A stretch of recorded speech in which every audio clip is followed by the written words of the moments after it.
Olá, pessoal! Estamos aqui com mais um episódio do podcast do Momento do Campo. E antes de contar para vocês quem é a nossa convidada de hoje, eu quero convidá-los a nos seguir aqui no nosso canal do Momento do Campo, a também nos seguir nas nossas redes sociais, no Instagram, @Momento do Campo, e também lembrar a vocês que além de vocês assistirem aqui o nosso podcast no YouTube, vocês também podem acompanhar no Spotify. E, gente, vamos agora acompanhar a nossa vinheta de abertura.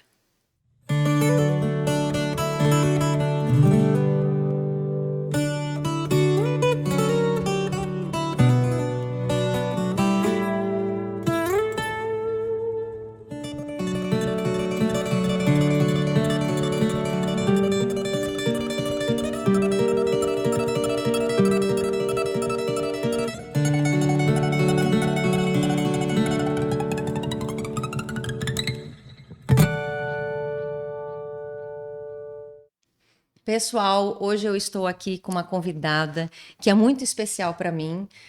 Por que eu digo isso? Porque desde o período da TV, quando eu fazia as minhas reportagens, sempre que eu precisava de alguém inteligente, de uma mulher que soubesse realmente do que estava falando, eu ia atrás dela, ela corria de mim. Mas ela me dava entrevista, que é a Patrícia Bruneta. Com certeza. Que é Boa engenheira tarde. agrônoma. Ela é gerente de produção de sementes do Grupo Itaquerê, é uma pessoa que eu tenho um carinho, assim, imenso. Ela já esteve aqui no nosso podcast com as meninas da Agroligadas, mas hoje a gente vai falar um pouquinho dessa. Patrícia, estou muito feliz de te receber mais uma vez aqui. Obrigada, Veridiana. Boa tarde. Mais uma vez, é um prazer dispor desses minutos aí para conversar contigo, né? Dessa vez para falar um pouquinho aí da minha trajetória, da minha história, e estou aqui à disposição. Vamos lá. Só. Então vamos aproveitar, né, pessoal? Vamos ouvir um pouquinho, conhecer um pouquinho da Patrícia, que é uma pessoa que com certeza vocês vão ver que tem muita informação e ela é do agro já há bastante tempo, mas a gente vai conhecer hoje. Então, Patrícia, estou muito feliz mais uma vez, né? E vamos lá, então, conhecer um pouquinho da sua história. Queria que você contasse pra gente. Eu acho que você não é aqui do Mato Grosso, você veio de fora, Exato, né? Sim. Então, conta um pouquinho dessa tua vinda ao nosso estado. Tá certo, Veridiana. Eu sou nascida e criada em Campinas, no interior de São Paulo. E aos 17 anos de idade, então, eu optei, no momento aí pré-vestibular, de cursar Direito. Naquele período eu namorava e eu perdi o meu namorado, houve um fato, um episódio trágico, né, uma tragédia, e eu acabei perdendo o meu namorado. E tendo sido aprovada no curso de Direito na Universidade Federal do Paraná, minha mãe achou que estava muito recente e que não era o momento ainda de eu estar fora de casa, de eu ir morar em outro lugar. Então, eu decidi ficar mais 6 meses em Campinas e fazer um curso preparatório para vestibular, e seguir aquilo que o meu coração, que tocava o meu coração desde a minha infância, que era trabalhar com agricultura.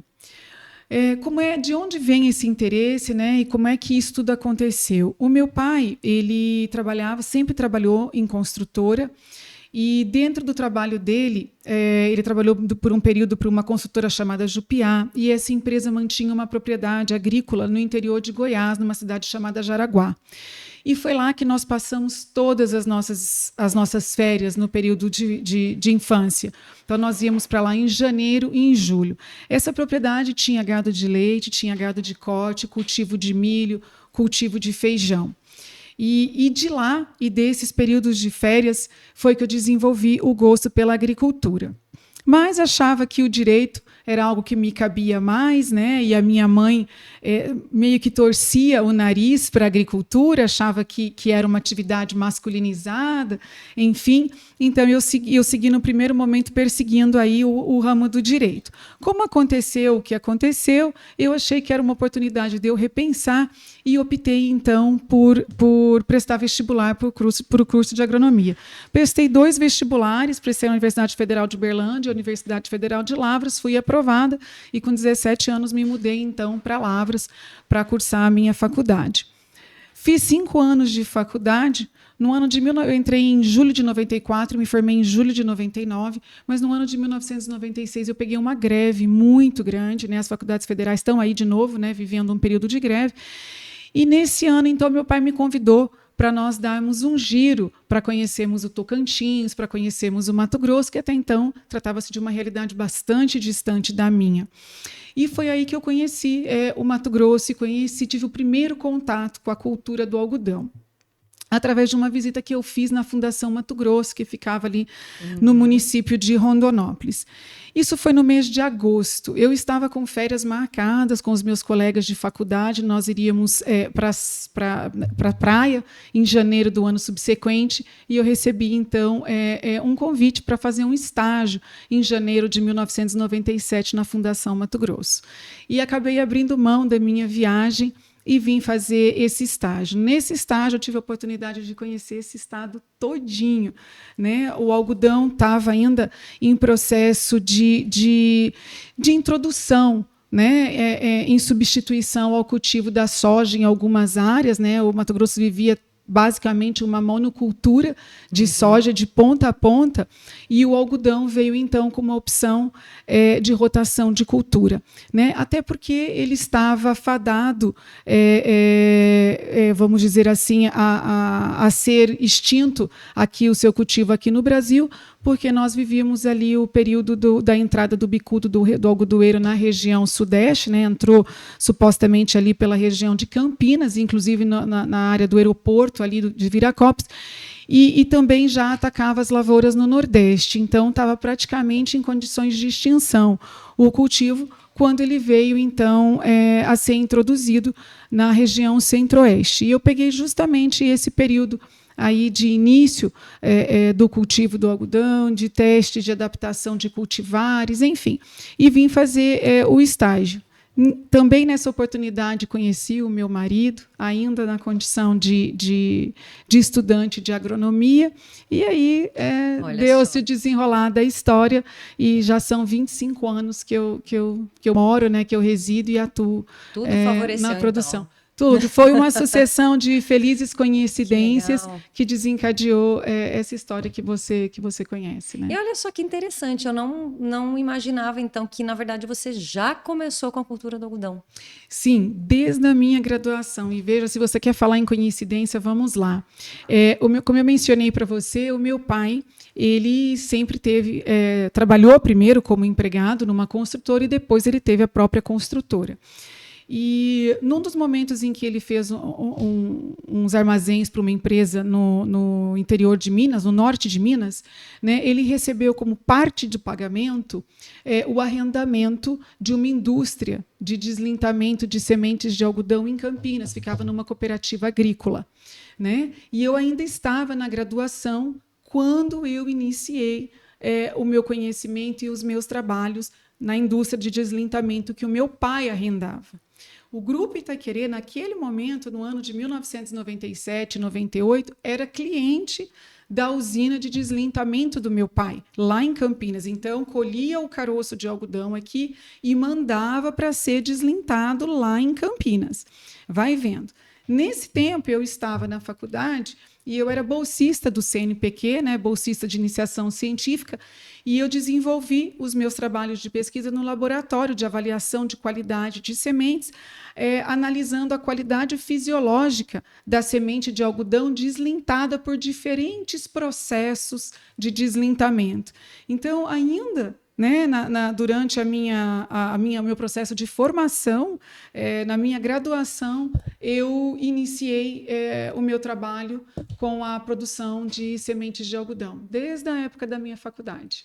Nossa, que interessante como tudo se encaminhou. Se encaixou. Se encaixou. Né? Isso. E veja só, até então, meu pai estava prestes a implantar uma indústria de deslintamento no município de Pedra Preta. O meu pai é quem fazia o contato com a empresa norte-americana, a LT Kinsey, né, no intuito de adquirir as máquinas e implantar essa indústria. Como o meu relacionamento com o Edio foi se estreitando, nos tornamos noivos e as famílias foram se aproximando, meu pai, num determinado momento, entendeu que o deslintamento seria uma atividade muito mais complementar às próprias atividades que o grupo já vinha desenvolvendo até então, e o meu pai acabou abrindo mão do projeto de deslintamento que ele implantaria em Pedra Preta, para o Grupo Itaiquerê. E aquela conexão que o meu pai tinha, então, com o Danny Kinser, que era o proprietário dessa empresa, ele passou todo, na época, para o seu Eloy, para que eles, então, viessem a implantar a Udesil, né, a usina de deslintamento. Mas, naquele momento, nem por uma fração de segundos eu imaginei que algum dia eu pudesse estar à frente da Udesil tocando, né? E eu já estou lá há 18 anos. Caramba, realmente tudo conspira, né? E Deus cuida de cada detalhe, né? Não tem outra explicação que não seja essa, né? As coisas desde a época, né, do meu estágio, da minha formação, depois do meu namoro, e aí o meu pai vindo, né, para implantar a indústria, abriu mão do projeto, o Grupo Itaiquerê implantou aqui em Primavera. Eu saí para estudar em Brasília, né, para fazer o meu mestrado e meu doutorado, e quando voltei recebi a proposta para conduzir a Udesil, né, e já estou lá há 18 anos. Tá certo. Então, foi acertado a agronomia, né? Com toda certeza. Tanto que, mais recentemente, em 2008, eu ingressei no curso de Direito, cursei Direito, né? E uso a minha faculdade para dar pitacos, né? Para dar opiniões, palpites, né? Em alguns processos, em alguns contratos, mas eu nem por um minuto pensei em optar de deixar a agronomia para cuidar, para tocar a vida na área do direito, porque realmente eu me realizo bastante naquilo que eu faço. Sensacional. E vamos lá, conta um pouquinho para a gente, então, da Udesil. O que seria a Udesil, para quem não conhece, você está ouvindo a gente, né? Sim. A Udesil, você me falou que já são 18 anos de Udesil ou 18 anos que você está lá? Tem 18 anos que eu estou lá. A Udesil, esse ano, em maio, agora está fazendo 25 anos. Esta vai ser a 26ª safra de deslintamento e beneficiamento de sementes de algodão da Udesil. Eu é quem estou lá desde 18, fevereiro de 2006, já estou lá, então, há 18 anos. Né? O que acontece? De onde vem a história da Udesil? Né? É bastante interessante. O algodão, enquanto cultivado nas regiões sudeste e nordeste do Brasil, ele era conduzido, ele tinha um sistema de cultivo familiar, um sistema, a gente chama quase que artesanal, né, em que as pessoas semeavam manualmente, depois faziam o desbaste, né, daquele acúmulo de plantas na mesma linha, manualmente, e faziam a colheita manual. Né? Acomodavam o produto da lavoura de algodão em sacos, aqueles sacos de RAF, depois levavam vários sacos no caminhão ou às vezes em lombo de animal para a usina de beneficiamento, né? Onde acontecia a separação da fibra e do caroço. Acontece que quando considerou-se a cultura do algodão como uma opção de cultivo aqui para a região centro-oeste, nós precisávamos pensar numa alternativa que viabilizasse o cultivo do algodão na escala comercial, que é essa escala mecanizada que nós temos até então, né? Porque você veja, né, a soja aí ocupava áreas gigantescas. Sim. Era impraticável, era impossível de se pensar em cultivar algodão aqui manualmente, né, de forma artesanal. E, nesse caso, para que isso fosse viável, nós precisaríamos da etapa do deslintamento, que nada mais é do que o processo de remoção daquela fibra curta, daquele pelo curto de algodão, aquela fibra curtinha, né? Isso, que fica no caroço depois do descaroçamento do algodão lá na algodoeira. E por que precisaria desta etapa? Porque se você pegar uma porção de caroço de algodão na tua mão, né, e você abrir as tuas mãos, você vai ver que aquele caroço ele não flui, ele não desce. No caroço de algodão acontece o que nós chamamos de encarneiramento, né? Um caroço se enovela no outro.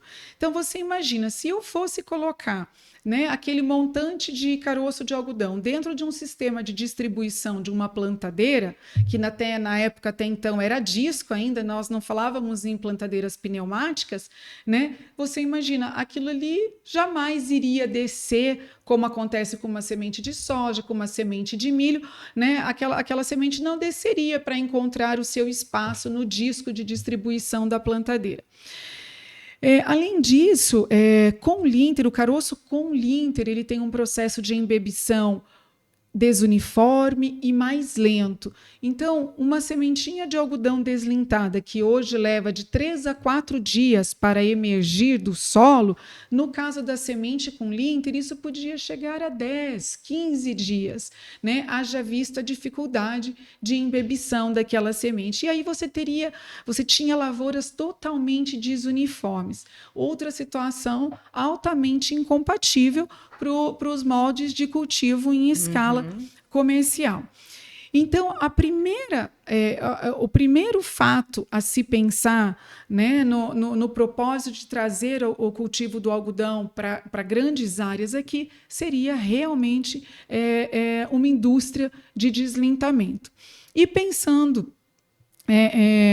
nessa situação, nesse obstáculo, nesse desafio, o Grupo Itaquerê, então, foi atrás, né, e implantou essa primeira indústria de deslintamento, dando continuidade à negociação que o meu pai havia iniciado, né? E falando em coincidências, eu era namorada do Edio, e o proprietário dessas máquinas vinha da Argentina, ele estava implantando uma indústria grande lá na Argentina, e ele voltava para os Estados Unidos e ia fazer uma escala no aeroporto de Guarulhos. Eu estava em Lavras fazendo faculdade, falava muito pouco o inglês, né? Mas o meu cunhado falava menos ainda, o seu Eloy falava menos ainda, e ele me ligou e falou: eu estou indo para São Paulo, vou encontrar o rapaz, né, que vende as máquinas, queria ver se você não podia ir encontrar comigo para me ajudar. Então, eu saí de Lavras, fui a Belo Horizonte, peguei o avião, fui a Guarulhos, nós nos encontramos numa lanchonete no aeroporto de Guarulhos e ali compramos as 3 primeiras máquinas. Olha só. Meio ninguém se entendendo muito bem, sabíamos que queríamos as 3 máquinas num primeiro momento, então ainda tive a felicidade, né, essa coincidência, enfim, cada um chama como quer, de participar desse momento histórico, né, para o Desio, desse fato. Certeza. E estamos aí hoje, né? Somos a maior indústria de deslintamento em volume, né? Produção do país. E já fomos em 2019, fizemos 560 mil sacas, fomos considerada a maior indústria de deslintamento do mundo todo. Olha Foi só. a indústria com o maior volume de semente deslintada numa única safra.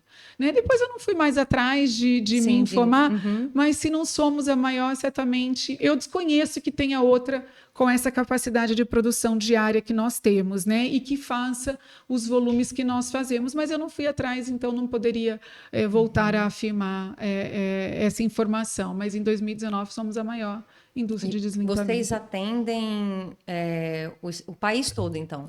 Veridiana, nós estamos aptos a atender qualquer produtor de semente do Brasil, seja ele da nossa região, seja ele de qualquer outra região. O que nos dificulta o atendimento? Né? Os produtores mais distantes, eles teriam que arcar com o transporte, com o deslocamento desse caroço, e isso, obviamente, onera o processo e diminui, vamos dizer, a minha competitividade, né, nesses casos, mas eu não tenho nem nada que me impeça. O que me dificulta atender outros produtores, e aí eu me refiro aos produtores da nossa região, é o fato de que nós temos um contrato, né, nós temos um contrato, né, nós temos um cliente, é uma multinacional, essa empresa tem um share de mercado bastante significativo. Como a janela do deslintamento, o período em que eu posso deslintar, ele é um período compreendido entre julho, metade de julho, até metade de dezembro, eu tenho uma janela estreita, né, eu acabo quase que com toda a minha capacidade de produção nesse período sendo absorvida por esse cliente, né? Então, às vezes me sobra capacidade aí para 40, 50 mil sacos, até 100 mil sacos, e aí eu acabo atendendo outras indústrias sementeiras, outras empresas sementeiras, né? Eu disponibilizo, então, essas agendas para outras empresas, mas eu não tenho, por força de contrato, nada que me impeça de atendê-los, né? Varia muito com o volume que eu tenho contratado, que eu tenho demandado por essa minha cliente a cada ano. E aí, conforme sobra, eu consigo atender outros produtores de sementes. E esse cliente, né, essa multi já está com vocês há muito tempo também, é um volume muito grande, né, Patrícia? Eles trabalham com a gente, essa marca, né, ela trabalha com a gente desde 2003, 2004, então nós estamos falando aí de praticamente 21 anos, né? Comigo, eu estou lá desde janeiro de 2006, nós já estamos juntos, então, há 18 anos. Inclusive, ela tem um gestor, esse meu cliente, né? Essa minha cliente que trabalha 18 anos, né? Assim como eu estou à frente da Udesil, ele está à frente do setor de produção de sementes dessa minha cliente. Eu costumo dizer que ele é quase que um segundo casamento, porque todos os dias estamos juntos por 10, né, 12 horas por dia ali.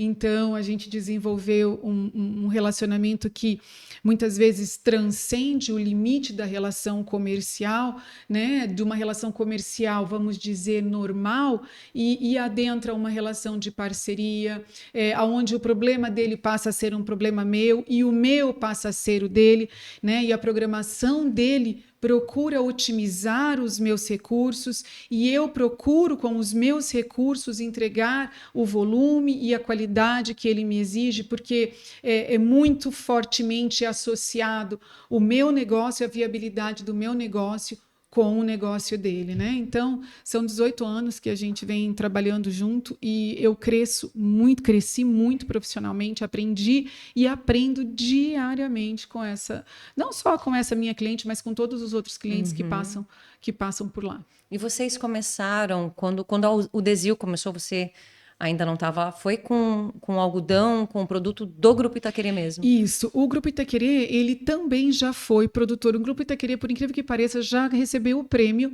de maior produtor de sementes de algodão do Brasil. Isso foi no ano de 2004. Então, além de ser deslintador, né, de semente, o Grupo Itaquerê, ele tem campos, né, ele atua como cooperado de algumas marcas de sementes de algodão, podemos dizer assim, de alguns programas de melhoramento de algodão, né? Então, ele produz o campo, ele beneficia nas algodoeiras, ele separa a pluma para a indústria têxtil e disponibiliza o caroço para a indústria de deslintamento e para alguns clientes ele ainda deslinta essa semente.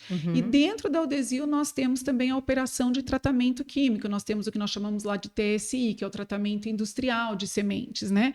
Então, sendo do interesse, nós temos uma revenda que está nos procurando para que nós façamos todo o processo. Ela licenciou uma cultivar de algodão de uma empresa de melhoramento, então ela passou a ser dona daquela cultivar e agora ela está procurando um parceiro que possa implantar os campos, multiplicar a semente, beneficiar a semente na algodoeira, deslintar a semente, tratar e ensacar para que ela possa comercializar. Então, o Grupo Itaquerê tem essa possibilidade. Voltando a dizer, a Udesil, então, começou para deslintar para pequenos agricultores. Quando eu entrei na Udesil, em 2006, nós fizemos 52 mil sacos de semente, né? Em 2019, nós fizemos 569 mil sacos de sementes, né?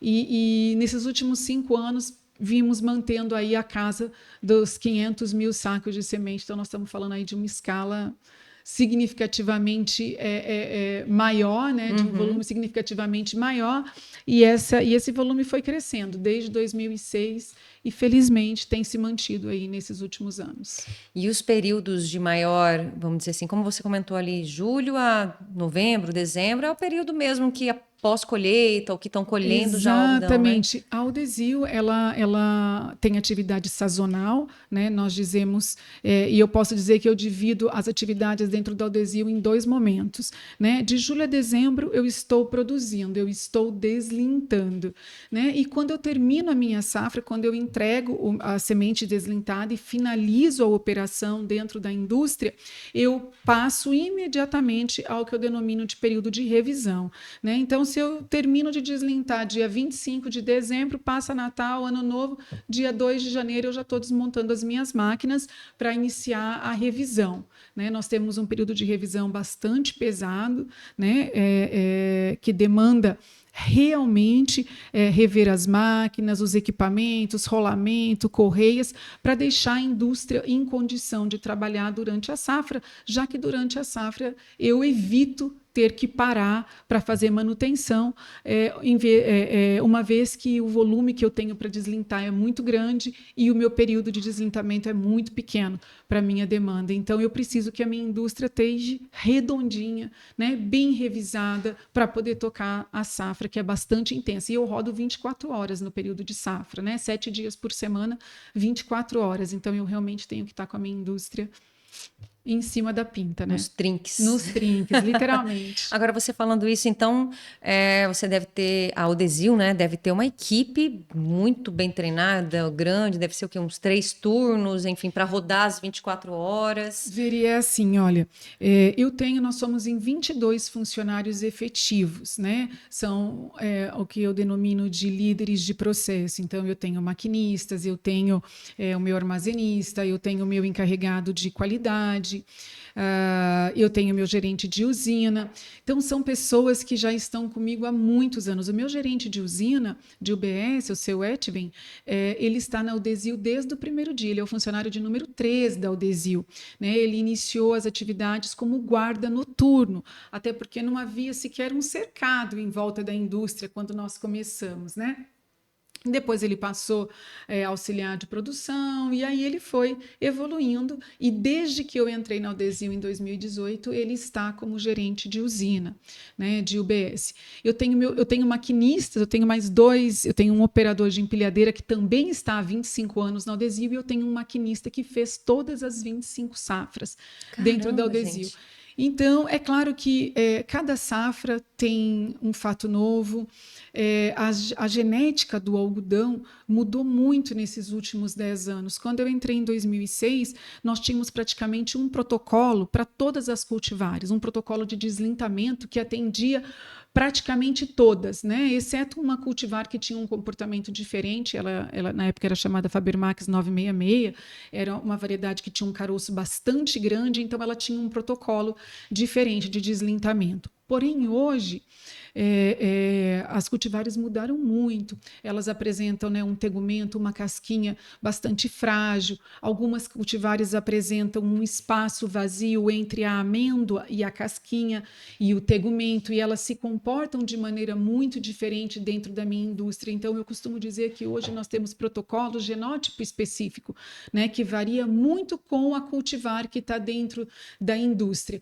E isso demanda uma reciclagem, mesmo daqueles funcionários que já estão conosco há muito tempo, eles também, assim como eu também precisei rever o meu conceito de deslintamento, na medida que o comportamento das cultivares foi mudando, né, ao longo do tempo. A gente precisou ir atrás de novas máquinas para retirar, por exemplo, a casquinha, essa que se solta durante o beneficiamento, era uma coisa inimaginável até então, porque a semente de algodão ela é uma semente muito mais resistente do que uma semente de soja, né? É uma semente muito mais robusta do que uma semente de soja. Era até então, né? E esses últimos 10 anos a semente vem reduzindo em tamanho, né? Ela saiu ali de um peso de 1.000 sementes de 100 gramas, migrou aí para 65, 70 gramas. Veja, a gente está falando de uma redução de 30%, né, no tamanho da semente, e ela também se fragilizou do ponto de vista qualitativo. Também houve uma redução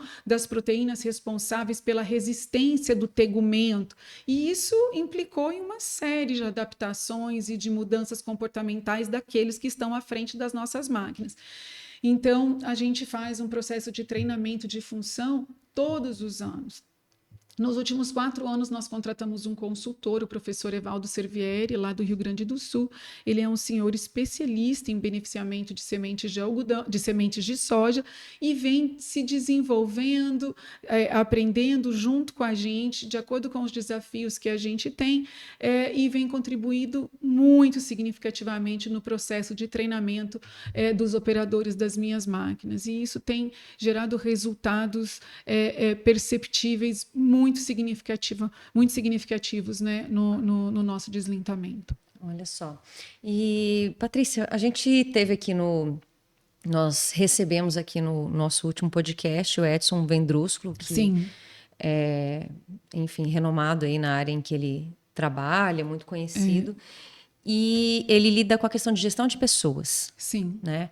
Ali na Udesil, você consegue ver alguma dificuldade nessa parte? Porque assim, vocês têm esse cuidado, né, como você falou, na indústria, né, e tal, mas com relação às pessoas, vocês conseguem ver que existe alguma dificuldade Veridiana, também ou não? eu estava dizendo para ti, né, nós somos em 22 efetivos e no período de safra eu contrato aproximadamente 50, 60 pessoas, né, para trabalhar com a gente nesse período. A maioria deles vem da região norte e nordeste do Brasil. E eu tenho alguns safristas, alguns temporários que já fizeram 14, 15 safras comigo, né? Então, eles trabalham 6 meses por ano em trabalhos esporádicos lá na região deles e fazem a safra com a gente, depois retornam para suas famílias.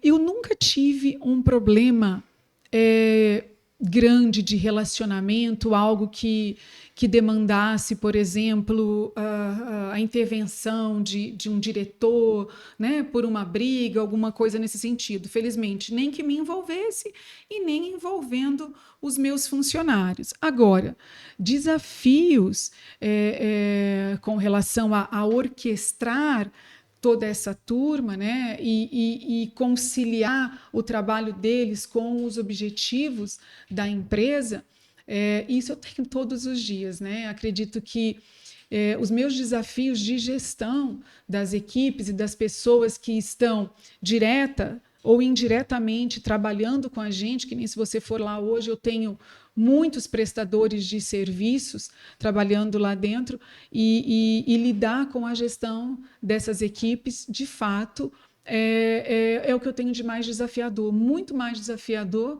até do que os aspectos técnicos relativos à produção de sementes. Então, lidar com gente é mágico, né? É algo que me satisfaz, que me realiza, mas que me desafia muito. Então, no mesmo dia, a gente lida, né, com o empleiteiro, com os funcionários do empleiteiro, daí eu tenho a minha equipe, eu tenho os meus líderes de equipes, aí eu tenho durante o dia os meus diretores para os quais eu preciso informar sobre o andamento do trabalho, e eu tenho os meus clientes que também têm demandas diferentes acerca do meu trabalho, e orquestrar essas diferentes demandas é algo que transcende a tomada de tempo. Ele vai muito mais no sentido de desafiar as minhas particularidades e a minha capacidade de lidar com assuntos diferentes, com demandas diferentes, e eu entendo que a minha função ali consiste justamente em viabilizar os trabalhos dos demais. Né? Uhum. Então, tanto que eu comentei contigo um pouco antes da gente começar essa conversa, né, que quando eu preciso fazer o meu trabalho, eu preciso, né, do feriado, do final de semana, que é o momento em que eu posso parar e refletir sobre aquilo que eu preciso, né, uma planilha ou, enfim, um e-mail mais elaborado. Eu preciso de um tempo em particular, porque no decorrer do dia a dia, a demanda por parte das pessoas que estão diretamente ligadas a mim é muito grande. E você falava do Edson, né? Eu penso que boa parte do sucesso pessoal e profissional do Edson vem da capacidade dele de lidar com uma complexidade de assuntos que implica uma lavoura, a condução de uma, não, de várias, né? Porque ele sempre foi gestor de várias áreas, e as áreas elas têm particularidades diferentes, as culturas têm particularidades diferentes, E as equipes têm particularidades diferentes, mas ele é de uma habilidade admirável para lidar com pessoas, com equipe, de formar equipe, de fazer programação de trabalho. Ele realmente é uma pessoa bastante capacitada e é admirável essa particularidade dele. E Patrícia, a gente estava conversando antes, você havia comentado que a Aldesil está com algumas obras, né? Sim. Conta pra gente aí quais são os planos para o futuro, então, da Aldesil. Vocês estão com essas obras lá? O que vocês estão planejando ali na usina? Veri, essa cliente, essa multinacional, com a qual nós temos esse relacionamento bastante estreito, né, já há 18 anos, em virtude desta proximidade e desta intimidade do negócio deles e o nosso, chegou num determinado momento que nós precisamos nos tornar signatários das políticas de segurança patrimonial, de segurança ambiental, de segurança do trabalhador desta cliente, tá certo? Porque é muito próxima a nossa relação, é muito estreita a nossa relação. Atendendo a esses conceitos desses setores, nós estamos realmente fazendo um upgrade bastante significativo na nossa planta.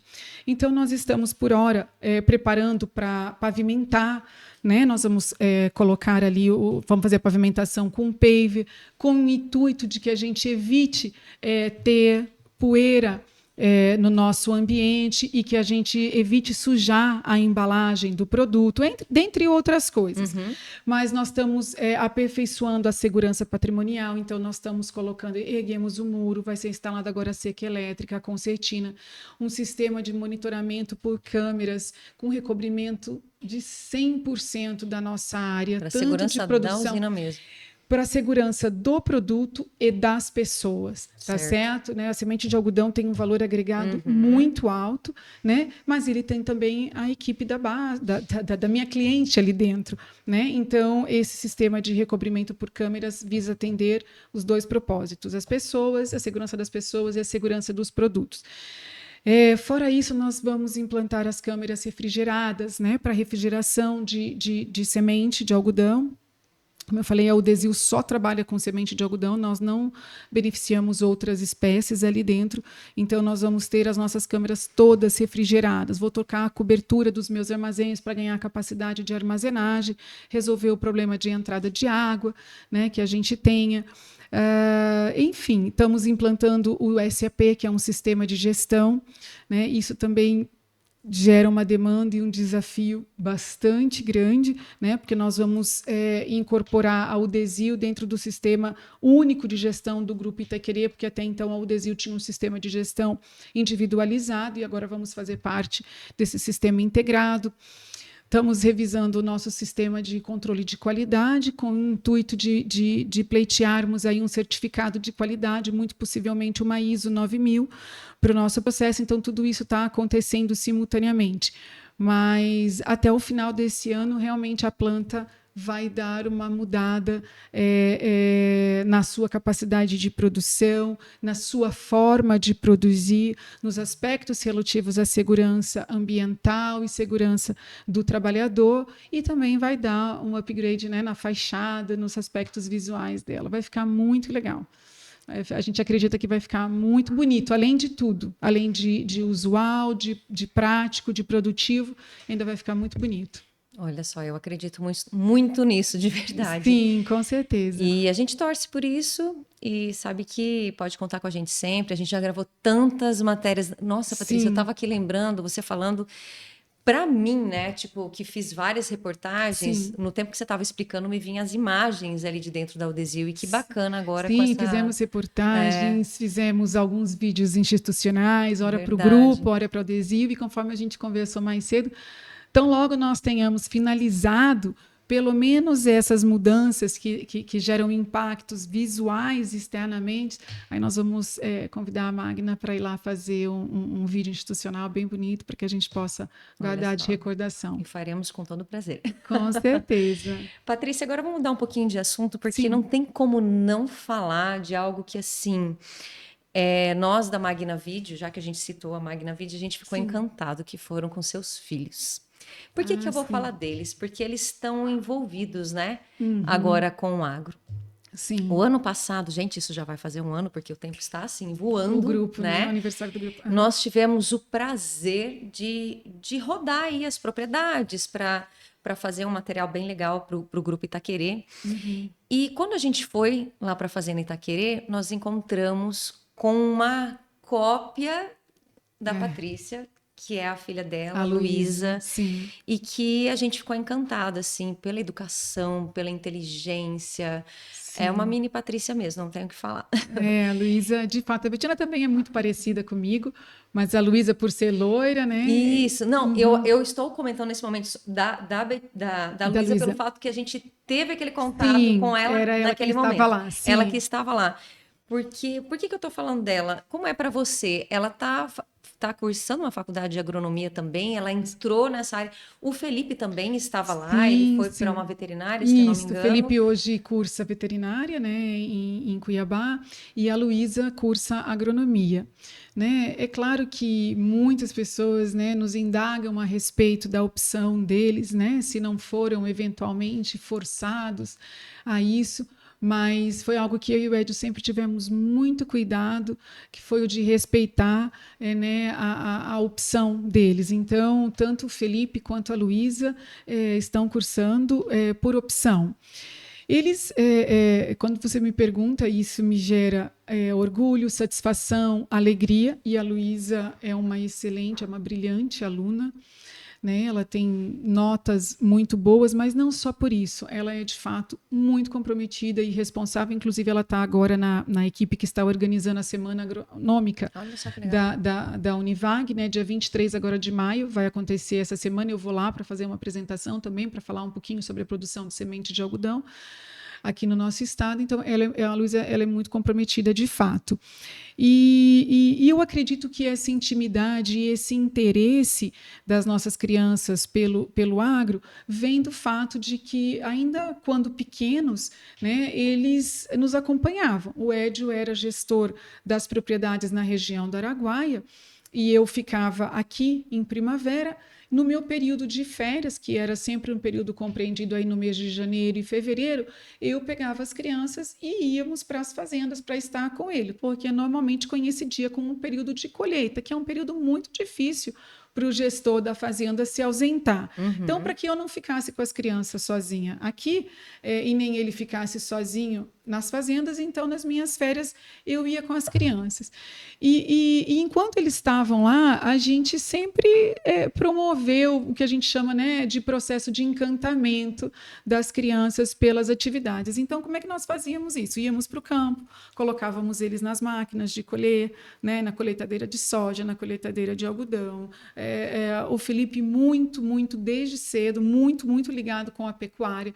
Então, nós tínhamos a atividade dos confinamentos, né? E nos confinamentos você tem operação de curral todos os dias, você tem gado passando, uma hora por vacina, uma hora por auditoria, outra hora para ver o status corporal daquele gado, né? Então, o Felipe estava sempre envolvido com o pessoal da pecuária, né? Com os capatazes, com os vaqueiros. Isso vem desde pequenininho. Sempre preferiu estar com os vaqueiros do que estar na lavoura, né? E já a Luísa sempre esteve comigo e com o Ed acompanhando essa lavoura, assim como os outros também, né? Como o Arthur e a Betina. Então, eu creio que essa intimidade venha desse período de infância que eles tiveram com a gente. E de uma maneira mais forte, essa ligação aconteceu com a fazenda que nós temos em Porto Alegre do Norte, né? Porque nós adquirimos ela em 2002 e desde então o grupo startou um processo de implantação de um projeto agrícola, né? Que até então essa propriedade ela priorizava a pecuária. Então, uns 10, 12 anos da infância das crianças, nós passamos as férias lá. E eles tinham um convívio muito intenso. Que é um lugar lindo, né? Eu sou suspeita, nós somos muito suspeitos para falar de Porto Alegre, de Confresa. Nós sempre fomos recebidos com muito carinho pela equipe de trabalho. E os meus filhos sempre tiveram uma relação muito forte com as crianças dos funcionários, né? Era o dia todo eles brincando. Então, esse contexto todo sensibilizou eles para esse universo agrícola, né? Tanto é que você vê, a Luísa vai para Cuiabá na segunda-feira de madrugada, porque ela tem aula às 8 horas da manhã, ela e o Felipe, mas quando é sexta-feira, depois de meio-dia, não tem quem segure ela. Ela vem né? Não Todo fica na final cidade, de vai para a semana, fazenda. não, todo final de semana ela vem para cá, e se tem dia de campo com o Edio, ela vai para o dia de campo, se tem fazenda, ela vai para a fazenda, ela e o Felipe, né? Então, acabou que foi incorporado, vamos dizer assim, ao perfil emocional das crianças, né? Nós estávamos lá na Fazenda Itaquerê e a gente achou incrível. Ela saiu com o Jackson lá, Sim. que é lá da fazenda, né? E para conhecer um pouquinho, enfim, estavam vendo a questão do algodão, que estava lindo aquele algodão, e né? o Jackson é um professor também, né? Exatamente. E assim, é muito atencioso. E acho que aí os dois, né, estavam ali vendo. E foi realmente bacana. E nesse tempo em que ela estava ali, o Felipe estava lá na parte da pecuária. Interessante. Betina e Arthur... Vem na mesma linha da agronomia. Todos os Olha dois só. vêm falando na agronomia. Até ontem a Betina me mandou mensagem: mãe, você falou que eu sou do agro. Me manda dinheiro para eu comprar uma bota. Falei, Betina, ser do agro não significa só usar bota e botina. Mas eles vêm também. A Betina e o Arthur vêm para a agronomia por opção, pelo menos é isso que eles declaram, né? Nesse momento, a Betina tem mais 1 ano para escolher, o Arthur está no primeiro ano do 2º grau, tem mais 2, mas o Arthur, eu não tenho dúvida nenhuma, né, de que ele vem para esse ramo. A Betina, uma hora ou outra, pedala, interessada em algum outro assunto, né, que surge aí no dia a dia, com as amigas, principalmente. Mas até agora, se perguntada, ela afirma que ela segue para o ramo da agronomia. E já que a gente está falando aí dos filhos, enfim, das crianças, como que você enxerga isso, essa questão dos filhos estarem trabalhando aí no ramo dos pais, a própria sucessão que a gente vai vendo aí filhos de produtores também Sim. assumindo. Como que você enxerga isso? Veridiana, a sucessão por si só é um processo desafiador, tanto para o pai, né, para aquele que vem à frente da gestão, quanto para o sucessor, né? Em vários sentidos. Primeiro que herdeiro todos são, né? Os filhos são sempre herdeiro. Sucessor a gente entende por aquele filho que deseja, que tem vontade de seguir trabalhando na empresa, né, que o pai criou, que o avô criou. No nosso caso, né, do Grupo Itaquerê, nós estamos hoje naquilo que na terceira geração.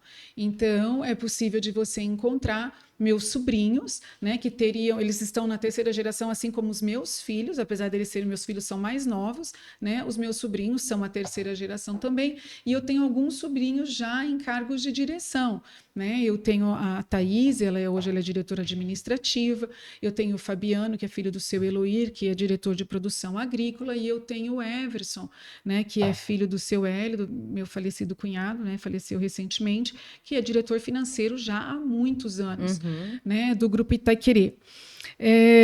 Assim como aconteceu e acontece na maioria das empresas familiares, a sucessão também foi um desafio para nós, né? Os jovens, né, entusiasmados, com ideias novas, né, com aprendizado novo, e os pais, né, muitas vezes insistindo em fazer como aprenderam fazer. Então, ali você tem um conflito, né, de forma de pensar, de forma de fazer a gestão, para ser harmonizado. Eu posso falar por mim, eu não tenho dificuldade, muito pelo contrário, eu tenho muita satisfação de trabalhar com os meus sobrinhos e trabalho com todos eles, né, cada qual na sua função, mas reconheço que eles passaram por períodos e passam por períodos desafiadores toda vez que precisam externar o seu entendimento acerca de um assunto controverso, por exemplo, né, a gente tem aqui, a gente chama ali de conflito de gerações, para administrar, mas o grupo teve uma coisa muito bacana, né? Os irmãos, os 5 sócios, contrataram com bastante antecedência a Fundação Dom Cabral com o intuito de preparar a implantação da gestão corporativa, do conselho de sucessores, de elaborar o plano de desenvolvimento individual de cada um desses filhos que deseja, né, trabalhar dentro da empresa, tendo em vista as limitações pessoais de cada um e o interesse, né, na determinada área que cada um tem. Você veja, a Thaís, ela é diretora administrativa, mas ela é engenheira elétrica por formação. O Fabiano hoje é diretor de produção agrícola, um excelente diretor, mas ele é administrador de empresas.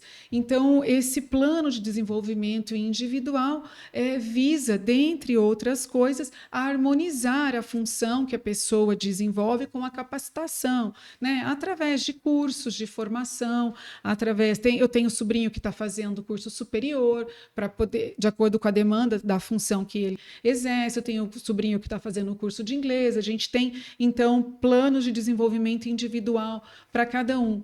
E isso atenuou, vamos dizer assim, essas discrepâncias de gerações, de ideia, e vem fazendo as coisas fluir muito bem, né? Tiveram momentos mais delicados, sim, mas eu posso dizer que comparado com tantos outros que eu vejo, que as coisas nesse sentido fluem muito bem. Eles estão bem preparados. Muito bem. Esses que estão hoje exercendo as funções são pessoas, são profissionais muito bem preparados para o exercício da função que eles ocupam. Eu te perguntei isso porque a gente sabe que várias propriedades passam por Sim. isso, vários grupos passam por isso, né? Não só Grupo Itaquerê, que fez com maestria toda essa preparação, né? Sim, vem fazendo, Isso, né? vem fazendo. Eles não deixam de observar atentamente a esse processo e por enquanto, eu posso dizer tranquilamente que a gente vem se saindo muito bem nesse trabalho. Bacana.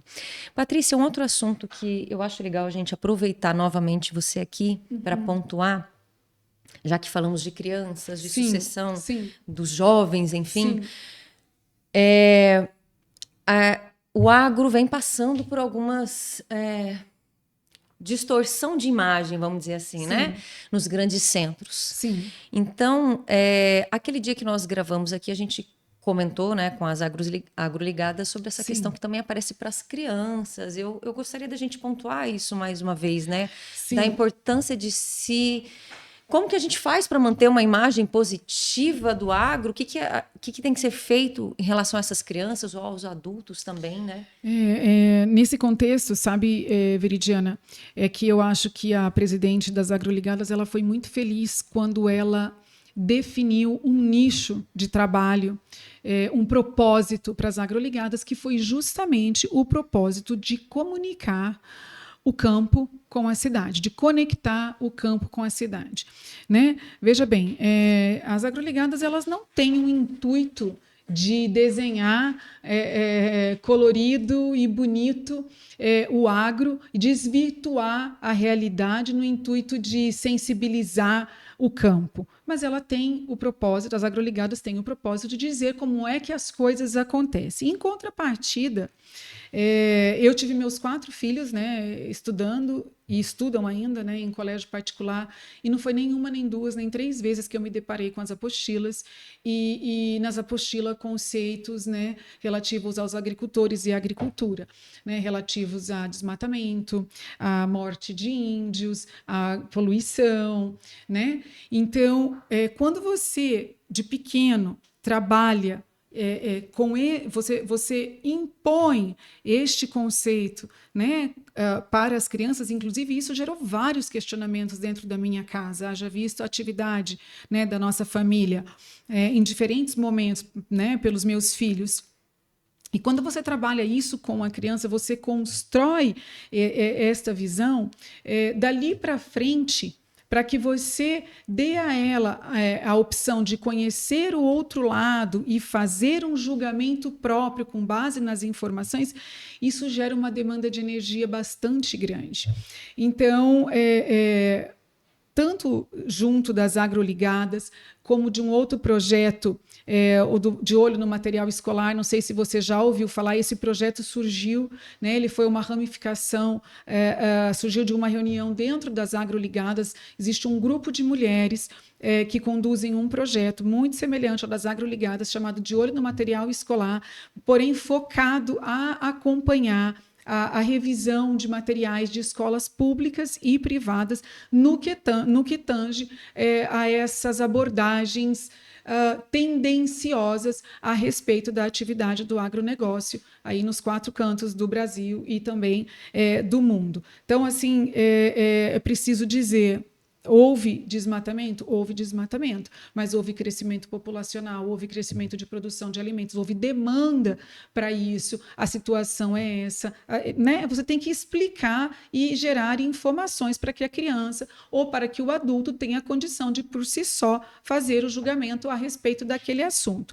Então, é isso que as agroligadas e esse De Olho no Material Escolar têm procurado. Em particular, nós do Grupo Itaquerê e eu, Patrícia, todos os anos recebo grupos de escola, né, tanto pública quanto privada, para conhecer as nossas atividades na UDESIL, para conhecer as atividades na fazenda, né, e explico quais são as nossas responsabilidades, tanto do ponto de vista ambiental, quanto do ponto de vista social, quanto do ponto de vista do nosso trabalhador, para que as próprias crianças, os professores, os diretores e os coordenadores, né, enraizem o entendimento acerca das coisas, como é que elas acontecem. Nós tínhamos uma professora, acho que não é oportuno citar o nome, de um dos colégios particulares aqui, que ela era sensivelmente... vamos dizer, da bandeira contrária ao agronegócio. Né? Para ela, então, nós éramos poluidores, mas numa escala gigantesca. Para ela, nos faltava o respeito com o meio ambiente, de uma maneira geral, enfim, todos esses discursos que a gente escuta, eventualmente, aí, através da mídia, das redes sociais. Né? E ela teve a oportunidade de ir em uma das viagens acompanhando uma turma do 2º ano, do 2º grau do colégio, lá nas fazendas. Né? E nós, chegando na fazenda, nós mostramos a área de aplicação agrícola, mostramos o pátio de descontaminação, a casa de embalagens, explicamos a logística reversa, explicamos o que fazemos com a cauda que sobra no hopper do avião. Depois nós fomos lá para dentro da algodoeira, explicamos o que fazemos com o resíduo da algodoeira, né, na alimentação do gado. Enfim, fomos explicando, sem o intuito de desconstruir nada, apenas dizendo como é que as coisas aconteciam. A realidade. Né? Então, um pouco antes de eu vir aqui para gravar, ela já estava aqui comigo conversando por WhatsApp, porque ela quer uma visita na fazenda, né, para a turma da escola dela. Então, hoje ela tem um entendimento bastante diferente de como as coisas acontecem, né? E parou de repetir e de se retronutrir de informações não verificadas a respeito da nossa atividade. E é isso, quem está na atividade do agronegócio precisa, no meu entendimento, sempre que possível e solicitado, manifestar o próprio entendimento e dizer como é que as coisas acontecem para o lado de cá. Veridiana, eu viajei diversos países representando a Associação dos Produtores de Sementes e sempre tratando do agronegócio do Brasil. Mais recentemente, eu estive na China, estive na Índia, em novembro do ano passado, mas já estive diversas vezes nos Estados Unidos, já estive na Europa, na França, que é um país bastante controverso com relação à questão ambiental na agricultura. E eu posso te dizer, eu não sou a especialista, né, a pessoa mais, vamos dizer, a pessoa mais preparada para poder falar sobre isso, porém, dentro das minhas limitações, tenho segurança para dizer que não existe no mundo um país com uma legislação ambiental tão abrangente e mais com um produtor agrícola tão comprometido com o meio ambiente, com as questões sociais e laborais, como são os agricultores no Brasil. É tanto, assim, chega a ser gritante as diferenças. Não tem em preservação ambiental, em incremento, em tecnologias para incremento de produtividade, em detrimento de avanço no crescimento da área agrícola. O que o Brasil fez, eu nunca vi fora daqui. Então, é isto que nós precisamos enfatizar para os brasileiros e para o mundo, no que diz respeito ao nosso agronegócio. Exatamente, porque no caso da professora, ela conseguiu ir até uma propriedade Sim. e ver o que realmente acontece. Mas nem todos têm essa oportunidade, então... É da responsabilidade de nós que estamos da porteira para dentro oportunizar isso para quem não conhece. Né? Eu entendo que essa é parte da minha responsabilidade social, até poder atender. É claro que a gente não consegue atender todas as escolas e todas as turmas, mas se cada um puder atender um ou outro, né, já dá para nós fazermos uma diferença bastante grande na percepção da nossa atividade. Olha só. E é isso, a Patrícia. É gostoso de ficar conversando com você, né? Deixa ela falando. E eu falo, né? E sobre o nosso negócio mesmo, aí eu vou embora. É sempre bom conversar sobre o agronegócio, sobre os nossos sentimentos, acerca daquilo que está se passando na nossa atividade. É sempre bom. Não, e detalhe, tá? Porque hoje a gente conversou sobre o Desil. A gente nem entrou em outros detalhes. Sim. Assim, a gente pontuou uma coisa ou outra, mas Sim. só. Mas tem assunto, né? O agronegócio certeza. tem assunto para longas e interessantes conversas, né? Sob aspectos e abordagens diferentes. O agronegócio é uma atividade pela qual eu sou maravilhada, sou realizada. Eu acredito no propósito daquilo que eu faço. Acredito na relevância do agronegócio não só para o nosso país, mas para o mundo.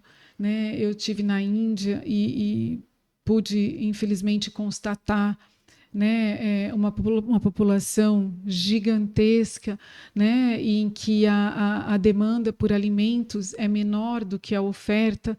Então, quando eu me deparo com uma situação como aquela, de fato, eu revejo, eu repenso a importância do nosso negócio, o impacto do nosso negócio, não só para o consumidor interno, né, como para o nosso mundo, como para a alimentação do mundo. Então, até ontem eu recebi de um amigo um videozinho da Forbes, né? Da Forbes, foi gravado essa semana, acho que ontem, ainda, em que, eu não me recordo o nome da apresentadora, mas em que ela dizia: você tem ideia de quanto custaria para se alimentar no Brasil se nós não tivéssemos o agronegócio, se ele não tivesse a pujança que ele tem no Brasil, se nós fôssemos dependentes de alimento, como tantos outros países no mundo são? E ela faz toda uma análise, uma perspectiva. E se a gente já acha caro hoje, seria quase que impagável, né? Os valores são absurdos. Você vai para a Índia, para a China, os valores dos alimentos são absurdos, significativamente maiores do que o que a gente tem aqui. Muito maior do que a gente tem aqui, né? A oferta é bem menor. Você tem que ter transporte. Então, imagina, né? Vai de navio. Imagina, tudo isso gera acréscimo de valor em cima do produto final, né? E realmente muito caro. E, Patrícia, você comentou agora dessa questão das viagens, você também participa de muitos eventos, né? Onde é possível você estar presente, não só como ouvinte, vamos dizer, para assistir mesmo, mas como palestrante. Você tem daqui uns dias também um outro evento, né? Eu tenho agora, dia 23 de maio, então vou fazer essa participação na Semana da Agronomia da Universidade, né, da Univag, e depois, ali no início do mês de junho, né, vou participar de um painel que vai falar a respeito da sucessão dentro das empresas do agronegócio, no evento Elas no Campo, né, que é administrado, organizado pela Lorena, do Grupo Valori, ali de Cuiabá. Então, sempre que eu posso, que sou convidada, né, de fato, faço questão, tenho gosto de participar, de contribuir. Eu estou hoje vice-presidente da Associação dos Produtores de Sementes e eu sou vice-presidente institucional. Então, nos assuntos relativos à representatividade da nossa instituição em outras instituições ou em eventos, em congressos, também eu acabo participando. Obviamente que eu não consigo participar de todos, né? Porque eu tenho também aqui o meu trabalho e eu tenho metas e eu tenho prazos para cumprir. Mas sempre que possível, então, o Congresso de Algodão, o Congresso de Sementes, o evento das mulheres, né, no campo e tantos outros desse contexto, sempre que eu posso, eu participo. Acho que os momentos de networking, de relacionamento, são, de longe, aqueles que mais acrescentam na vida profissional e pessoal da gente, né? Então, sempre que posso, faço questão de estar presente. Olha só. Patrícia, eu acho que a gente vai ter que conversar várias outras vezes, Vai porque ser um uma prazer. sentada vai ser longo, né? Vai ser longo. Vamos ver se a gente traz, de repente, Sim. a Luísa, ou se os meninos também quiserem Sim, vir, enfim. uma oportunidade que fazer eles estejam todos aqui. Exatamente. Fazer Trago um bate-papo Edio. com os meninos, o Edio, com Sim, certeza. vai ser um prazer. Bom, eu já falei para algumas pessoas o carinho que eu tenho por vocês E a do Grupo recíproca Itaquerê. é verdadeira, por toda a história que nós tivemos, né? Nem vou falar muito que eu já comecei a Há chorar, né? 25 anos, até o meu vídeo de casamento foram vocês Olha que só, fizeram. Você vê como que são as coisas. Mas só para a gente voltar ali, quando você estava falando da questão do algodão, né? Sim. Uma das minhas primeiras reportagens com agro foi o dia de campo do Grupo Itaquerê, do algodão. Isso foi em 2003. Foi aquele dia de campo gigante. Que nós vieram recebemos 47 aviões. Isso. Então, recebemos 2.000 pessoas. Foi mágico Eu falo assim mesmo. que até arrepia, porque foi sensacional. Também realmente foi uma das primeiras matérias, primeiras reportagens que eu fiz, na época eu era repórter da Record. Sim. E a gente fez uma reportagem sensacional lá. Então, assim, Aquele dia de campo nos surpreendeu, porque nós não imaginávamos que teria a repercussão e a abrangência que teve. Né? Realmente foi sensacional. Ficou para a história. Inesquecível. Até hoje, Veridiana, a gente tramitando aí na Assembleia Legislativa, né, ou na Câmara, muitas vezes, dos deputados em Brasília, um e outro ainda menciona aquele dia de campo. Evento, né? Nós então recebemos não é só muito, sim, não, de fato. Foi muito bom aquele dia de campo. Eu tinha, naquela época, né, gente, equipamentos eram outros, então salvar. Ai, gente, a gente se entrega. Salvava em VHS. Sim. Eu até estava querendo ver se eu achava, porque eu me lembro que eu tinha guardado aquela reportagem, né? Porque a gente, na época, ia guardando algumas reportagens. Mas é uma que me marcou muito. Se você não tiver, acredito fortemente que a dona Ângela deva ter. Olha só, né? Nós temos um arquivo das fitas e esses tempos atrás até eles estavam para ver, para regravar, para poder guardar, preservar por mais tempo, mas eu acredito que o escritório deva ter. E uma curiosidade, assim, só para a gente rir um pouquinho antes de encerrar. Sim. Naquele dia de campo, Patrícia, eu acho que eu nunca contei isso para você. Eu gravei tantas entrevistas que os meus braços não aguentavam mais segurar um microfone. Eu acredito. Porque a gente gravou muito, a gente aproveitava, tinha muita gente de fora, e fora as pessoas daqui que estavam lá. Sim. Isso que... quantos quilômetros é mesmo a fazenda daqui? 135 quilômetros daqui. 135 quilômetros da cidade. Veridiana. Mas veio muita gente de avião, né? Então, já que você contou também, eu vou te dizer, né? Você sabe que um dos grandes desafios que nós tivemos naquele dia foi com relação à comida. Né? O buffet do Leoni, da Salete, estavam servindo. Era no buraco, como é que era? Não? Era não, era costelão. Costelão, né? Era costelão. Isso, eu sabia que era. Isso. E a gente estimou um número X de pessoas e, de repente, nós nos demos com 2,3x de pessoas.